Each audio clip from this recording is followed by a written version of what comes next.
Dear students, let's have some more problems of yours. Question number 1 is, in Rutherford's gold foil experiment, why gold foil was used? Answer is that Rutherford wanted very thin foil of metal having very few layers of atom so that the alpha particles can pass through easily. For that purpose, he had to choose a metal which is very malleable, and gold is the most malleable metal. That's why he chose gold foil or gold leaf for the purpose. Second question is, atomic number of calcium is 20 and of argon is 18, but both have same mass number. How it becomes possible? It is like this, that calcium's atomic number is 20, so it has 20 protons and 20 neutrons. So mass number is 20 plus 20, that is 40. Whereas argon's atomic number is 18, it has 18 protons in the nucleus, but it has 22 neutrons along with 18 protons.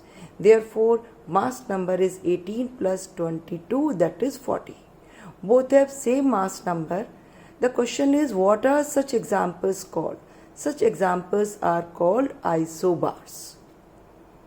It sounds similar to isotopes, but isotopes are atoms of same element with different mass number, whereas isobars are atoms of different element with same mass number. So just opposite of each other. Isotopes are atoms of same element, have similar chemical properties, just different physical properties due to different mass number.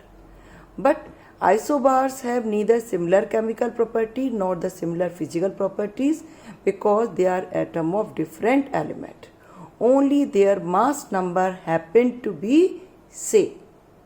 For example, calcium is a solid metal, argon is a noble gas, but they have same mass number, so they are isobars of each other. Third question is, how to know if a reaction is reversible? We cannot know until we perform the experiment for that reaction.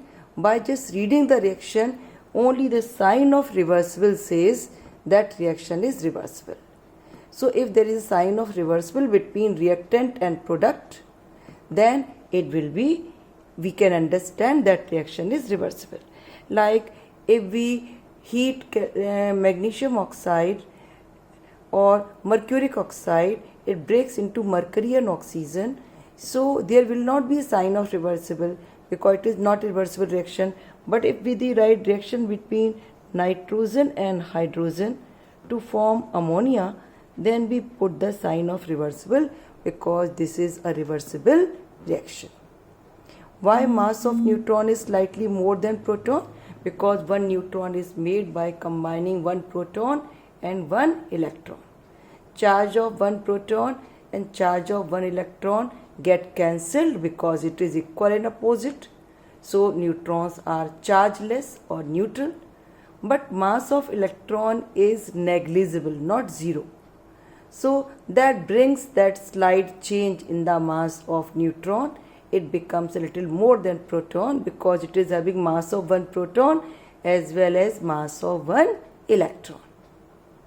In plum pudding model, what are protons denoted as? In plum pudding model, you are told that positive charge is distributed same throughout the pudding. So that positive mass is pudding actually. Whereas plum denote electrons. Plum or dry fruits are denoted at different places in the pudding. In the same way, electrons are embedded at different places in the pudding, whereas pudding itself is proton whose positive charge Thomson thought is distributed same throughout. Though you know very well that this model was failed to explain stability and it was not accepted by the scientist. Despite presence of charged particles, that is protons and electrons, why atom is neutral? This is so because amount of charge on proton and electron is same, which is said to be 1 unit, and 1 unit is equal to 1.6 into 10 to the power minus 19 coulomb.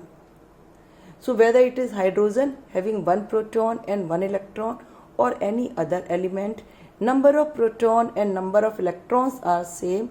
Therefore, amount of positive charge is equal to amount of negative charge.